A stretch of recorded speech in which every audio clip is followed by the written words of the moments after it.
Ayan, good morning guys. So, for today's video ay magtitimpla tayo ng kape. At syempre, pagkatapos natin magtimpla, pupunta tayo sa rooftop para doon tayo magkape. At ito na nga, nasa rooftop na ako ng boarding namin. Nagpapahangin at nagpapaaraw sana, kaso walang araw eh. And ayan, ubusin ko yung kape dyan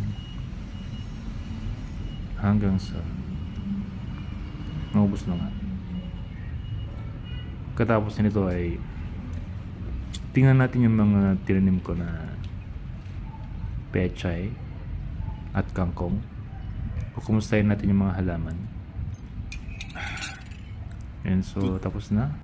Ayun na nga. So dito ako nagpapahangin every morning. Yan, fresh na fresh ang hangin dyan.